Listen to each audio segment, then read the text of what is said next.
दोस्तों नमस्कार। ऑस्ट्रेलिया ने सोशल मीडिया पर प्रतिबंध लगा दिया है। पूर्ण रूप से नहीं, लेकिन 16 साल तक के बच्चे अब सोशल मीडिया एक्सेस नहीं कर पाएंगे। और ये जिम्मेवारी दी गई है सोशल मीडिया कंपनीज की। बच्चों के लिए जिम्मेवारी नहीं है, माँ बाप के लिए भी जिम्मेवारी नहीं है। लेकिन अब सोशल मीडिया कंपनीज को यह सुनिश्चित करना होगा कि 16 साल से नीचे का कोई बच्चा सोशल मीडिया एक्सेस ना कर सके। और अगर ऐसा नहीं होता है तो बहुत ज्यादा सजा के प्रावधान भी है। और अगर 1 साल के अंदर ये स्थिति नहीं सुधरती है और जो सोशल मीडिया छोटे बच्चों को एक्सेस देते हैं, उन सोशल मीडिया प्लेटफॉर्म्स को ऑस्ट्रेलिया में प्रतिबंधित भी किया जा सकता है, मतलब वो एक्सेसिबल भी नहीं होंगे। ये एक सख्त कानून दुनिया में पहली बार ऑस्ट्रेलिया लेके आया है। अब ये पूरा कानून क्या है, आज हम इसकी चर्चा करेंगे, इसीलिए इस वीडियो को पूरा देखिएगा। ऑस्ट्रेलिया में वहां के प्रधानमंत्री ने क्या कहा, संसद में क्या कहा और साथ ही साथ कंपनियों की क्या सोच थी, इस सब की चर्चा हम डिटेल से करेंगे। दोस्तों, आपको पता ही है कि अगर किसी समाज को बर्बाद करना हो तो वहां के लोगों की सोच को बदल दो। अंग्रेजों ने भी यही किया था। जब हिंदुस्तान की भाषाओं को और संस्कृति को दबाकर उन्होंने अंग्रेजी थोपी और आजादी के बाद भी हम लोगों को हमारी संस्कृति से दूर रख के मुगल कालीन इतिहास को ऐसे बताया गया जैसे भारत का इतिहास सिर्फ वही होगा। और उसका खामियाजा ये है कि आज हमारे सोशल सिस्टम में, पॉलिटिकल सिस्टम में, हर जगह उसके जो साइड इफेक्ट्स हैं वो देखने को मिल रहे हैं। शायद यही बात है, जब हम आतंकवादियों की बात करते हैं, समाज में विघटन की बात करते हैं, गिरते हुए स्तर की बात करते हैं, तो कहीं ना कहीं हमें यह समझना होगा कि लोगों की सोच को क्या हो रहा है। क्योंकि जब तक सोच सही नहीं होगी, आउटपुट सही नहीं आ सकता। यही कारण है कि ऑस्ट्रेलिया ने अपने बच्चों को, अपने भविष्य को बचाने के लिए उन्होंने ये कहा कि साहब अब हम बहुत बर्दाश्त नहीं कर सकते, क्योंकि पेरेंट्स की ये शिकायत आ रही है कि सोशल मीडिया में उल्टी सीधी चीजें इतनी चल रही हैं कि लोग परेशान हो गए। अब सोच का फर्क क्या है? आप भी सोशल सोशल मीडिया पे देखते होंगे, दुनिया भर की चीजें आती हैं। कोई बोलता है प्लास्टिक का अंडा है, कोई बोलता है प्लास्टिक के चावल आ रहे हैं, कोई कुछ भी चल रहा है।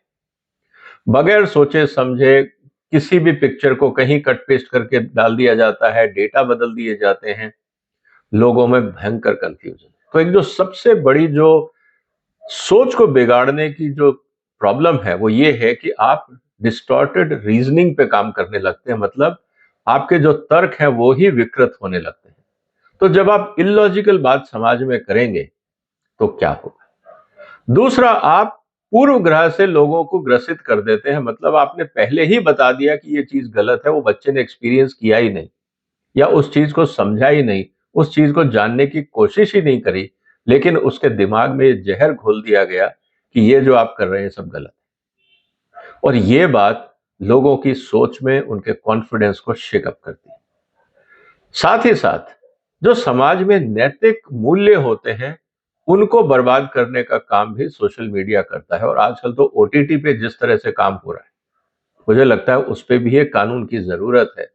जिस भाषा का और जिस संदर्भ का इस्तेमाल किया जाता है सोशल मीडिया में और ओटीटी प्लेटफॉर्म्स में, उन सबको कंट्रोल करने की जरूरत है। उसके साथ ही साथ सोशल मीडिया का इस्तेमाल किया जाता है प्रचार के लिए। वो प्रचार सही है, गलत, कोई सेंसर बोर्ड नहीं है, कोई नहीं देख रहा। और यही कारण है कि जब दंगे होते हैं, प्रदर्शन होते हैं, किसी और तरह की उल्टी सीधी हरकतें समाज में होती हैं, तो सरकार सबसे पहले सोशल मीडिया को बैन कर देती है कि अब इंटरनेट ही बैन कर दिया हमने, ताकि लोग अफवाहें ना उड़ा सके। तो ये एक खतरनाक है जिसको हमें सोचना होगा। फिर एक खास किस्म का ग्रुप थिंकिंग शुरू हो जाता है। बिना सोचे समझे, बिना तथ्यों को जाने एक मॉब मेंटेलिटी सोशल मीडिया पे, साइबर स्पेस में क्रिएट होने लगती है। इससे भी समाज को बचाना बहुत जरूरी है। उसके अलावा जो पॉलिटिकल आइडियोलॉजीज हैं, जो रिलीजियस आइडियोलॉजीज हैं, आप उसको पुश करने लगते हैं। उसके तथ्य क्या हैं, फैक्ट्स क्या हैं, किसी को नहीं पता। और यही कारण है कि हमने देखा कि कहीं पे किसी की गला काट के हत्या कर दी गई, किसी ने कुछ बोला, फैक्ट्स देख के बोला कुरान में, उसको इस तरह से डिस्टॉर्ट करके सोशल मीडिया पे डाला गया कि वहां पे दंगे हो गए। किसी ने ये जानने का प्रयास नहीं किया था कि नुपुर शर्मा ने जो बोला है वो एक्चुअली फैक्चुअल इंफॉर्मेशन है, हदीस में लिखी हुई है, लेकिन किसी ने वो वेरीफाई नहीं किया और बदले में डिस्टॉर्टेड इंफॉर्मेशन डाली और देश में दंगों के लिए रास्ता साफ किया गया। और इसी तरह से जब आप किसी आर्ग्यूमेंट, किसी लॉजिक की बात नहीं करते तो एक फेक नैरेटिव चला के आप समाज में अपनी इलॉजिकल जस्टिफिकेशन को जस्टिफाई करने का प्रयास करते हैं। ये सारे सोशल मीडिया के साइड इफेक्ट्स हैं। मैं नहीं कहता कि सोशल मीडिया में सब कुछ खराब है, लेकिन जो लोग, जो बच्चे जिनको एक्सपीरियंस नहीं है समाज का, जिन्होंने अभी पढ़ाई शुरू ही करी है, जिन्होंने अभी राइट और रॉन्ग के बीच में फर्क समझना शुरू नहीं किया है, उनके दिमाग में इस तरह की अगर चीजें डाली जाती हैं तो ये समाज के लिए और भविष्य के लिए खतरनाक है। इसीलिए ऑस्ट्रेलियन सरकार ने ये कहा है कि हम 16 साल से बच्चों के, जो 16 साल की उम्र से छोटे बच्चे हैं, हम उनको एक्सेस नहीं देंगे। और उन्होंने यही कहा है कि ये ऑस्ट्रेलिया शायद पहला देश है, इस पे हम चाहते हैं कि पूरी दुनिया सोचे। और $33 मिलियन का फाइन है अगर कंपनियां इस कानून को नहीं मानती हैं। सबसे इंपॉर्टेंट बात यह है कि इस पे ऑब्वियसली सोशल मीडिया कंपनियों का जवाब ही आना था कि साहब हम 16 साल की वेरिफिकेशन कैसे करेंगे। तो ऑस्ट्रेलियन गवर्नमेंट ने कहा कि जैसे हमारे यहाँ आधार सिस्टम है, सोशल सिक्योरिटी सिस्टम है, बाकी तरीके हैं, आप उनसे क्रॉस वेरीफाई करिए, क्योंकि वहां तो सही एज है ना। आप उस डॉक्यूमेंट को कैसे हम एक्सेस देंगे वो हम आपके साथ चर्चा करेंगे ताकि प्राइवेसी मेंटेन रहे। लेकिन जो सोशल मीडिया के समर्थक हैं, उन्होंने अभी से कहने शुरू कर दिया कि तो प्राइवेसी और फ्रीडम ऑफ एक्सप्रेशन का हनन है। तो इस तरह की मॉरल आइडियोलॉजी के पीछे कमर्शियल एजेंडा हम सबको पता है कि ये अक्सर होता ही है। इसके साथ ही गूगल और मेटा ने कहा कि देखिए एज वेरिफिकेशन अभी हम सॉफ्टवेयर बना रहे हैं, डेवलप कर रहे हैं, अभी बहुत जल्दी है, आप इस बिल को ना लाएं। दूसरी तरफ एलन मस्क, जो ट्विटर, अब जो एक्स प्लेटफॉर्म है, उसके मालिक हैं, उनका ये कहना था कि तो जब बैकडोर एंट्री है एक्सेस कंट्रोल, इंटरनेट को कंट्रोल करने की, पहले तो आप इंटरनेट अलाउ करते नहीं थे, अब आपने अलाउ किया तो आप कहते हो सोशल मीडिया में एक्सेस नहीं करने देंगे, तो अब एक्चुअली लोगों को प्रतिबंधित कर रहे हैं। ये सब बातें थी, लेकिन उन्होंने कहा कि साहब, वहां के ऑस्ट्रेलियन के प्राइम मिनिस्टर ने यह कहा कि देखिए साहब, ऐसा है कि हम तो ये करेंगे क्योंकि हमें अपने बच्चों के भविष्य की चिंता है, हमें अपने समाज की चिंता है और हम चाहते हैं पूरी दुनिया इसको देखे। लेकिन लोगों का यही कहना था कि साहब, अब इसमें जिम्मेवारी किसकी है। तो उन्होंने कहा कि ना हम पेरेंट्स को जिम्मेवार बना रहे हैं, ना बच्चों को। एक्सेस कौन दे रहा है? एक्सेस दे रही है कंपनियां। वो अपने ऐसे रास्ते बनाएं, सॉफ्टवेयर बनाएं, वेरिफिकेशन सिस्टम्स बनाएं, प्रोटोकॉल बनाएं कि कोई भी व्यक्ति जिसकी उम्र 16 साल से कम है वो एक्सेस ना कर सके। तो ये अपने आप में दोस्तों एक बहुत लैंडमार्क रिफॉर्म है। क्या भारत सरकार करेगी? हमने ओटीटी को कंट्रोल करने के लिए एक लॉ तो बनाया, लेकिन जिस तरह से हिंदुस्तान में इम्प्लीमेंटेशन वीक है, हम लोग कमर्शियल प्रेशर में आके समाज के दायित्वों को भूल जाते हैं। ये सरकारें भी करती हैं, जब उनको कॉर्पोरेट प्रेशर आता है तो सरकारों के हाथ पांव ढीले हो जाते हैं और वो कहते हैं चलो ठीक है, हम इस नोटिफिकेशन को पोस्टपोन कर देते हैं, क्योंकि कहीं ना कहीं उनको लगता है कि समाज में उनको सबको साथ लेके चलना है, चाहे वो समाज के लिए खतरनाक ही क्यों ना। ये सोच हिंदुस्तान को बदलनी होगी। साथ ही साथ उनका ये कहना है कि साहब, ये पहली बार नहीं हो रहा है।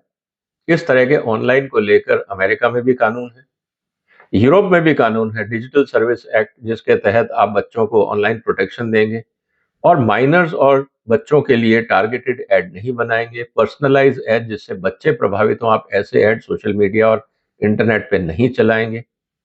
इसी तरह से अमेरिका के फ्लोरिडा स्टेट, उता स्टेट और बाकी जगह पे भी इस तरह के कानून लाने का प्रयास किया जा रहा है। अब सवाल इस बात का है कि ये जो पूरा सिस्टम बनेगा, ये बनेगा कैसे। इसके लिए ऑस्ट्रेलिया ने अपने ई सेफ्टी कमिश्नर, एक वहां पोजीशन है, जैसे हमारे यहाँ सेफ्टी कमिश्नर है, रेलवे सेफ्टी कमिश्नर है, एयरलाइन सेफ्टी कमिश्नर है, इस तरह से उन्होंने ई सेफ्टी कमिश्नर बनाया है कि इंटरनेट से होने वाले गलत प्रभावों को कैसे मिनिमाइज किया जाए। क्या भारत में इस तरह का प्रावधान नहीं होना चाहिए? अगर हमें पता है कि हिंदुस्तान में इस तरह की अफवाहें बहुत उड़ती हैं, गलत जानकारी बहुत दी जाती है और बच्चों को समझ नहीं है, और उनकी सोच विकृत होती जा रही है, तो क्या हमें इस पे नहीं सोचना चाहिए? तो मेरा ये मानना है दोस्तों कि ये प्रयास अच्छा है, क्योंकि अगर समाज में बच्चों का भविष्य हम अगर नहीं बना सकते, ताकि इस बात का तो ध्यान रहे कि बच्चे गलत ना सोचें, इलॉजिकल बातों को सोशल मीडिया में जैसे अक्सर कहा जाता है व्हाट्सएप यूनिवर्सिटी, उसका कोई तर्क नहीं, कोई तथ्य नहीं, कहीं से कहीं कट पेस्ट करके कुछ भी किसी के नाम पे चला दिया जाता है। ये खतरनाक है। मुझे लगता है इसको रोकने की जरूरत है, और उम्मीद है कि भारत सरकार अंतर्राष्ट्रीय जो कानून बन रहे हैं उससे कुछ सबक लेगी। अब देखिए, ऐसा नहीं है कि वहां पे इस कानून के खिलाफ संसद में विरोध नहीं हुआ। अगर आप देखेंगे तो वहां पे जो बच्चों के लिए है उस पे उन्होंने ये कहा कि देखिए साहब, जो कानून है उसमें 102 लोगों ने समर्थन किया, 13 लोगों ने विरोध किया। इसका मतलब ये है कि वहां पे जो संसद है वो इस बात को मानती है कि सोशल मीडिया के जो गलत प्रभाव हैं इसको मिनिमाइज करना चाहिए। दोस्तों, आपको क्या लगता है? क्या भारत में भी इस तरह का प्रयास होना चाहिए? क्या आपको लगता है कि आपके परिवार में जो छोटे बच्चे हैं उनको फ्री एक्सेस रहे इंटरनेट का या सोशल मीडिया का? या आप चाहते हैं कि वहां पे फिल्टर हो? क्या आप चाहते हैं कि वहां पे एक सही जानकारी पहुंचे? आपका क्या सुझाव है? पहला सवाल, क्या भारत सरकार को इस तरह का कानून लाना चाहिए या नहीं? दूसरा, क्या एक कैट ऑफ लिमिट होनी चाहिए, और अगर हाँ तो वो कौन सी होनी चाहिए? क्या स्कूल के बच्चों को बैन करना चाहिए या ग्रेजुएट तक को करना चाहिए?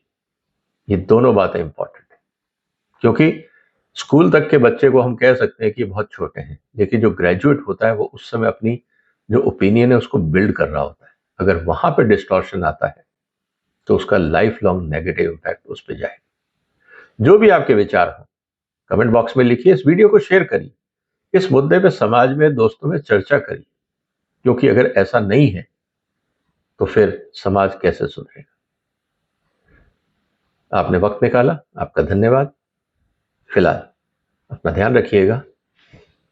वंदे मातरम।